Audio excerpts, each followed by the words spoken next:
By the way, the journey to Islam, we say some people take their time coming to Islam, but it's not any different even after Islam. Your progress even after coming into Islam takes time. It doesn't happen overnight. There are some Sahaba who go from absolutely against Islam to completely in Allah's submission for Islam.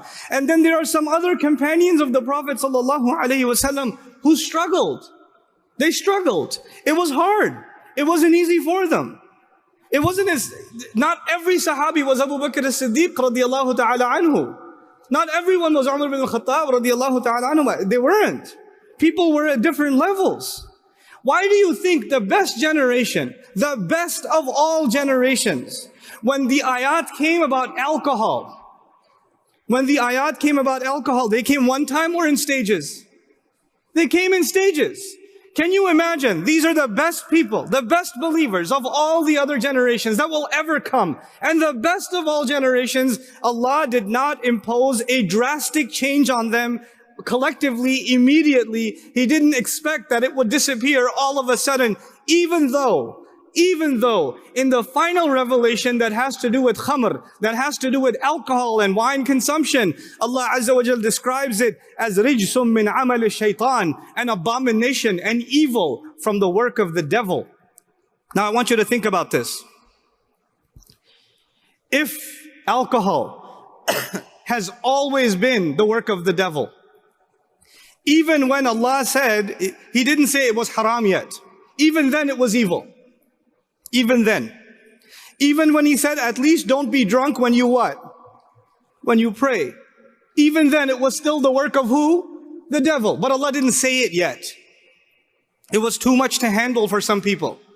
So Allah was merciful to the believers, even around the Messenger of Allah sallallahu alaihi wasallam.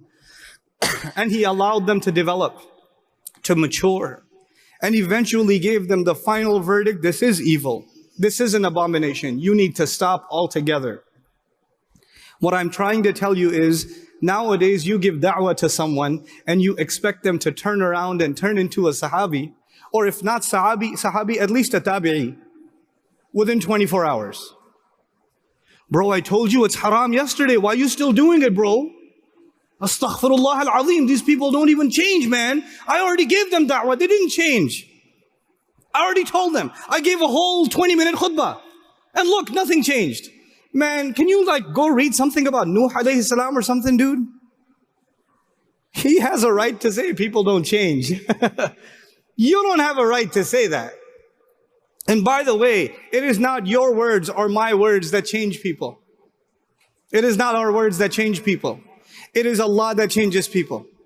I start from here because this talk is supposed to be a balance between dunya and akhirah. And the first thing I want to share with you is sometimes in our da'wah, we kill the hopes of people. We expect too much from them too quickly. As a matter of fact, when you give someone da'wah, even as a Muslim who is in disobedience to Allah, a lot of young guys came to me today and said, my friends in college, they drink. Muslim friends.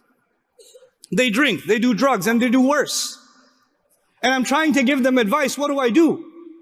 I don't know what to do with these guys. They don't want to come with me to Jum'ah. They don't want to come with me to the masjid.